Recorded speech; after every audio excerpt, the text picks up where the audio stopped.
Part 4, Dragan, page 247 to 252.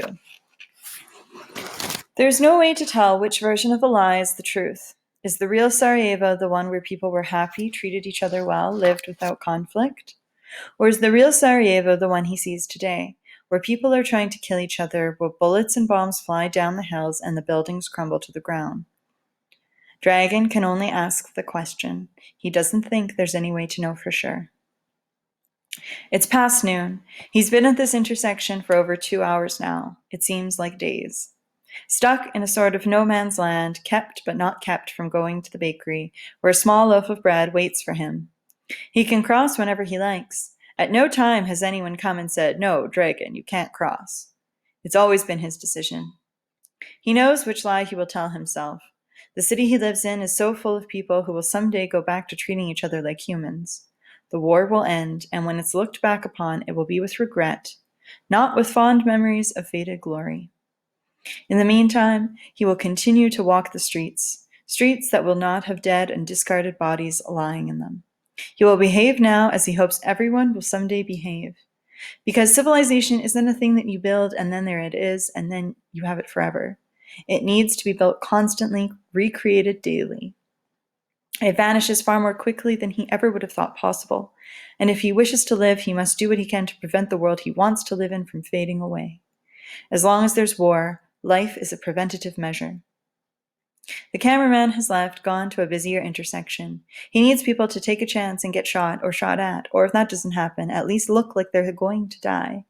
Eventually, the cameraman will get what he wants. It's only a matter of time. Dragan makes up his mind. He's going across. He's not going to let the men on the hill stop him. These are his streets, and he'll walk them as he sees fit. In a little less than 4 hours, the cellist will play for the final time. He adjusts his coat and shakes one foot, which has fallen partially asleep. The sky is beginning to cloud over, and there's a slight chill in the air. He steps into the intersection. His shoes scuff on the pavement, and somewhere close by, a car accelerates to a high pitch. A small bird flies overhead. Dragan is not running. He knows he should, is aware that the sniper is likely still in his perch. He could be in his sights now. All it would take is a squeeze of a trigger and he'd be dead. His feet don't respond to his mind's urgings. He can't run. At a leisurely pace, his body carries him across the road, past where Amina was shot, towards the other side. He could be walking down any street in the world. To a casual observer, he's just an old man out for a stroll. This is anything but the case. Dragan is terrified, has never been so afraid. He can't force himself to move any faster. After a while, he stops trying. He keeps his eyes on the safe area he's heading towards and tries not to think about anything other than putting one foot in front of the other. He begins to understand why he isn't running. If he doesn't run, then he's alive again. The Sarajevo he wants to live in is alive again. If he runs, then it won't matter how many bodies lie in the streets. Perhaps the people watching him will think he's snapped, that he's gone catatonic and doesn't care anymore whether he lives or dies. They'd be wrong. He cares now more than ever. He's been asleep since the war began. He knows this now. In defending himself from death, he lost his grip on life. He thinks of Amina, risking her life to deliver expired pills to someone she's never met, of the young man who ran into the street to save her when she was shot, of the cellist who plays for those killed in a mortar attack. He could run now, but he doesn't. He waits for gunfire, for the bullet that will hit him, but it never comes. He's both surprised and not surprised. There's just never any way to tell. It doesn't matter. If it comes, it will come. If it doesn't, he will be one of the lucky ones. Dragan reaches the opposite side of the road. It hasn't taken him long at all, but it seems a good portion of his life has gone by. It's a good thing the cameraman has gone. He knows he's created horrible television. An old man walking across the street with nothing happening.